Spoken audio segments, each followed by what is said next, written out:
मेरा नाम अतुल सुभाष है। मैं तकरीबन 34 साल का हूँ। बैंगलोर में रहता हूँ। आज मैं सुसाइड कमिट करने जा रहा हूँ।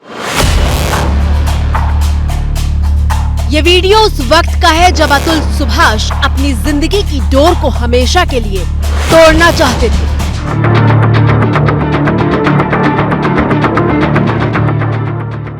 मैं मुक्ति पाना चाहूंगा। लेकिन डोर टूटने के पहले इंसाफ की आस में कुछ बातें देश के सिस्टम और देश की न्याय व्यवस्था से कहना चाहते थे। मेरी कुछ आखिरी इच्छाएं जो हैं ये हैं। ज्यादा मुझे उम्मीद तो नहीं है। अगर इतनी सारी चीजें, एविडेंस और सब कुछ होने के बाद भी अगर कोर्ट, ये जज और मेरे बाकी के हरासर्स को पनिशमेंट नहीं देती है और बरी कर देती है, तो मेरा जो अस्थि है वहीं कोर्ट के बाहर किसी गटर में बहा देना चाहिए। अतुल सुभाष जो मौत के बाद भी देश की जुडिशरी से अपने साथ हुए अन्याय का हिसाब मांग रहे हैं। अतुल जो भ्रष्ट सिस्टम की भेंट चढ़ने के बाद भी पूछ रहे हैं कि क्या मेरी मौत के बाद भी मुझे इंसाफ मिलेगा। हो सके तो माफ करना, जिस उम्र में मुझे अपने मम्मी पापा का सहारा बनना था, उस उम्र में उन्हें हमेशा के लिए दुख देके जा रहा हूँ। ऐसा मेरे बच्चा को इंसाफ दिलवा दीजिए, बस और कुछ नहीं चाहिए।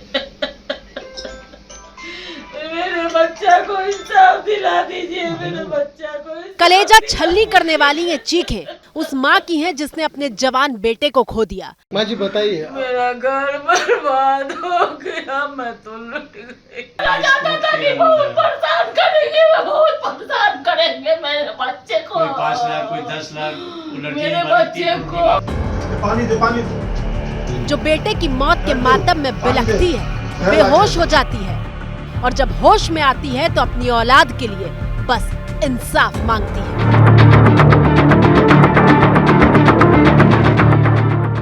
अंदर घुट गया, एकदम बर्दाश्त से बाजुल कर दी। मेरा बच्चा एकदम अंदर से टूट गया था। रे बाप रे बाप, मेरा बच्चा अंदर से बिल्कुल टूट गया था। इतना टॉर्चर हुआ मेरा बच्चा कि टूट गया एकदम अंदर से। अतुल के पिता अपने बेटे को शहीद बता रहे हैं। वो कहते हैं कि अतुल देश के उन करोड़ों युवकों की आवाज बना है जिनकी बलि हर रोज ये सिस्टम ले रहा है।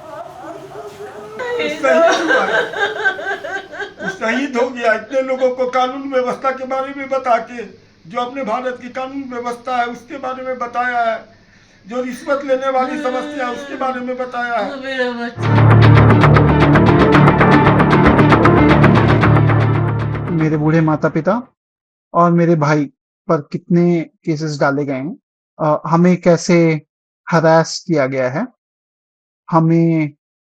हमसे कैसे पैसे ऐंठने, एक्सटॉर्ट करने की कोशिश की जा रही है, कैसे मुझे ये सुसाइड करने के लिए डायरेक्टली इंस्टिगेट किया गया है और ऐसे सिचुएशंस बना दिए गए हैं जहां पर मेरा खुद को खत्म कर देना ही सबसे सही रास्ता समझ में आता है।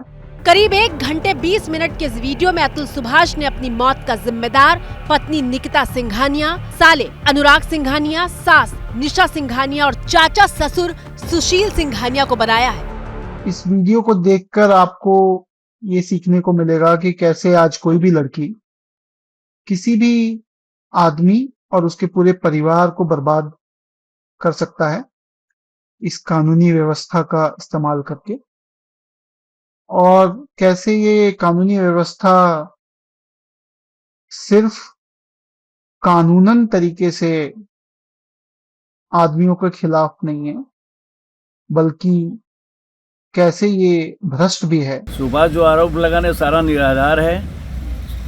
जो निकिता है वो बाहर है, वो जब आ जाएगी तो सारी हर चीज़ का जवाब देगी। हर चीज़, जितनी भी उन्होंने ब्लेम लगाया, सारे सब चीज़ का एक्सक्यूज है उसके पास में। ये कहानी 34 साल के उस अतुल सुभाष की है जो घूमता था, काम करता था और अपनी जिंदगी में खुश रहता था। लेकिन 2019 में हुई शादी ने अतुल की जिंदगी बदल दी।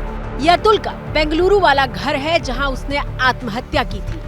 लेकिन ये सामान्य सुसाइड नहीं है जहां पल भर के भीतर लोग जिंदगी खत्म करने का फैसला कर लेते हैं। अतुल सुभाष ने मरने से पहले पूरी योजना तैयार की थी, जो फ्लैट में उसकी अलमारी के दरवाजे पर इस लिस्ट के तौर पर चस्पा है।